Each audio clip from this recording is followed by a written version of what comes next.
Channel पे 5,000 member हो गए, किसी पे 20,000 हो गए, इन्होंने स्ट्राइक लगवा दी। अगर ये ज्ञान की लड़ाई लड़े तो पुण्यात्माओं ये 5 सेकंड मैदान में नहीं खड़े हो सकते। पूरा का पूरा मैनेजमेंट दास आज भी चैलेंज करता है पूरे के पूरे सतलोक आश्रम मैनेजमेंट हरियाणा को। ये यूट्यूब पे मैं पहले भी चैलेंज करता आया हूं ज्ञान आधार से। कोई अहंकार नहीं, कोई मान बड़ाई नहीं।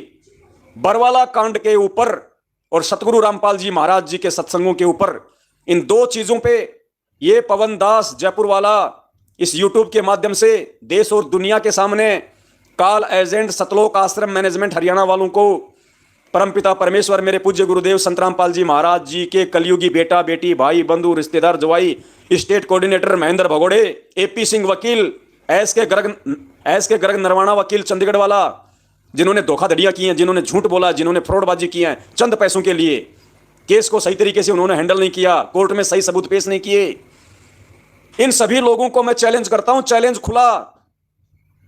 अगर एक बाप की औलाद हो और अपनी मां का दूध पिया है, ये शब्द मुझे मजबूरी में बोलने पड़ रहे हैं और आप लोगों की जिम्मेदारी बनती है, आप लोग ये वीडियो उन लोगों के पास भेजो, उन वकीलों के पास भी भेजो। अगर असल एक बाप की औलाद है, अगर अपनी असली मां का दूध पिया है, तो किसी भी नेशनल टीवी चैनल पे ये पवन दास तुम लोगों के साथ में बरवाला कांड के ऊपर और संत रामपाल जी महाराज जी के सत्संगों पर ज्ञान आधार से डिबेट करने के लिए 24 घंटे तैयार है। अगर तुम 1 घंटे भी सामने रुक के दिखा दो मुझे बरवाला कांड के ऊपर, अगर तुम लोगों की वकालत ना छोड़ दे, तुम्हारे ये अगर लाइसेंस वकालत के अगर कैंसिल ना हो जाए, ये दुनिया जब तुम्हें वहां देखेगी ना कि तुमने क्या किया उस बरवाला कांड में, तुम लोगों ने बरवाला कांड में किस प्रकार से मुकदमों को हैंडल किया है, किस प्रकार से तुम लोगों ने झूठ बोली है। अरे एक वचन तुम्हारा, इन वकीलों का पुण्यात्माओं, एक स्टेटमेंट बहुत काफी था गुरुदेव को निर्दोष साबित करवाने के लिए, केवल एक स्टेटमेंट।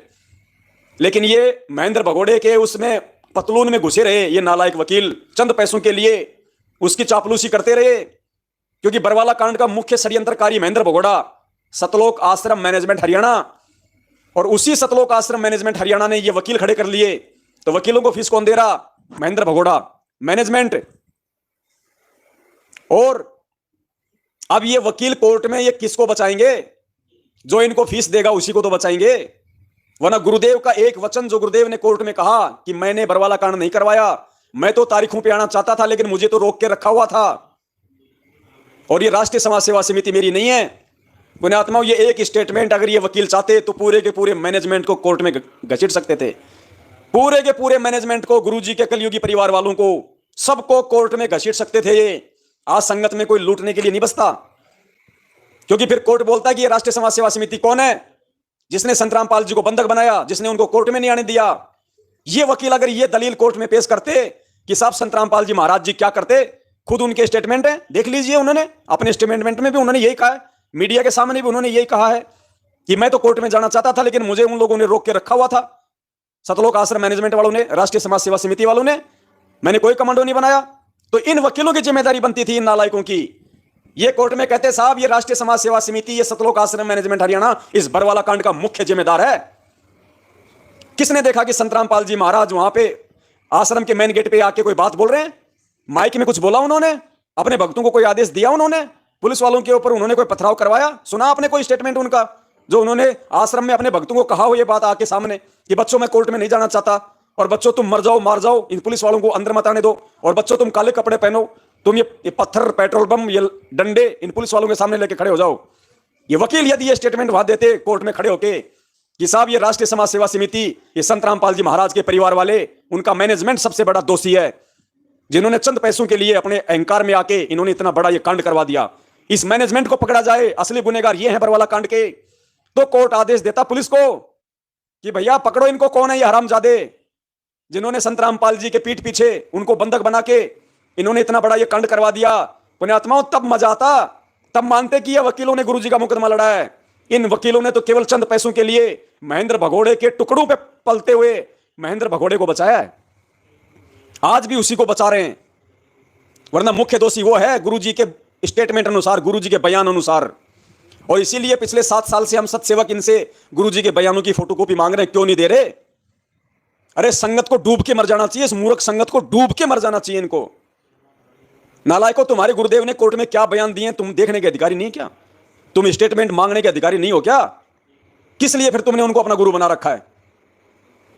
7 साल हो गई, तुम्हारे गुरुजी के बयान पेश क्यों नहीं किए जा रहे? किस बात का डर है मैनेजमेंट को गुरुजी के बयान संगत में जारी करने के लिए? हम कौन से ओरिजिनल कॉपी मांग रहे हैं? अरे हमें तो फोटो कॉपी भेज दो, फोटो कॉपी करो संगत में वायरल कि संत रामपाल जी महाराज ने बरवाला कांड का दोषी किसको बताया, कोर्ट में किसके खिलाफ बयान दिए, पुलिस रिमांड में गुरुजी ने किसके खिलाफ बयान दिए। और दूसरी तरफ जो जो पकड़े गए थे ये नालायक, ये काल एजेंट, ये पुरुषोत्तम सैनी कुरुक्षेत्र वाला, ये बसंत सैनी गांधरा वाला, ये बलजीत लहरी का जो लड़का है अनिल लहरी, और ये रामकुमार ढाका, एक 4.5 फुट का मास्टर बलवान जाखड़। इन नालायकों ने किसके खिलाफ बयान दिए कोर्ट में? पेश करो सामने। इन्होंने सब ने गुरुजी के खिलाफ कोर्ट में बयान दे रखे हैं कि हमने कुछ नहीं किया, हमने तो जो भी किया संत रामपाल जी के आदेश से किया, उन्होंने करवाया ये सब कुछ। पूरा का पूरा ठेकरा गुरुजी के सिर पे फोड़ रखा इन्होंने कोर्ट में। और गुरुजी ने यथार्थ सच्चाई बताई है कि भैया मुझे आश्रम में रोक के रखा हुआ था, मुझे बंधक बना रखा था, मुझे तो जान से मारने तक की वहां पे इन लोगों की साजिश थी, और इन लोगों ने सारा सब कुछ ये बखेड़ा किया है। और गुरुदेव ने स्पष्ट कहा था कि पिछले 4 दिनों से आश्रम की कमान मेरे से बाहर थी, इन लोगों ने सब कुछ मेरे से छीन लिया था। तो अगर ये वकील होते, लेकिन ये किसकी कमी बताएं? ये संगत की कमी है, ये उस मूर्ख संगत की कमजोरी है जो नालायक चोरों की तरह पता नहीं मैनेजमेंट के टुकड़ों पे संगत पल रही है या संगत के टुकड़ों पे मैनेजमेंट पल रहा है, समझ में नहीं आता इनका। इतना सब कुछ क्लियर, इतना सब कुछ 7 साल से बता रहे हैं, उसके बाद भी इस मूर्ख संगत के कान पे जू नहीं रेंग रही। फिर काहे का गुरु बना रखा है? नालायक को कोई में पड़ जाओ, इससे अच्छा तो दोषी भी क्यों बन रहे उल्टा संत रामपाल जी को अपना गुरु कह के? तुम्हें गुरु की परिभाषा का नहीं पता। 7 साल हो गई तुम्हारे बाप को जेल में बैठे हुए, और उनको जेल भिजवाने वालों के पीछे तुम उनके चमचे बने फिर रहे हो। वो वकील जो तुम्हारे दान के ऊपर वकालत कर रहे हैं, इसी गद्दार मैनेजमेंट को बचा रहे हैं। तो तुम्हारा पैसा कहां जा रहा है? अरे तुम संगत वालों का पैसा तो खुद तुम्हारे गुरुजी को फंसाने के काम में जा रहा है। जो दोषी है उनको तुम्हारा पैसा बचा रहा है, और जो निर्दोष है उसको तुम्हारा पैसा उल्टा फंसा रहा है। थोड़ी बहुत जो कमी होती है वो तुम इनके पीछे जाके इशार तारीखों पे, और उस बच्ची खुशी उस कसर को तुम पूरा कर देते हो। वहां भीड़ इकट्ठी हो जाती है, गुरुजी को कोर्ट में लाया नहीं जाता, तारीखों पे तारीख, तारीखों पे तारीख, तारीखों पे तारीख, लेट होता रहता है तुम लोगों की कमजोरी के कारण। रामपाल जी खुद पर्सनली कोर्ट में पेश हुए हैं, और उनको पुलिस ने पेश किया है। और संत जी ने ये कहा है कि मैं तो खुद बंधक बना हुआ था, मैं क्या करता, मेरी मजबूरी थी इसलिए मैं कोर्ट में नहीं आ सका।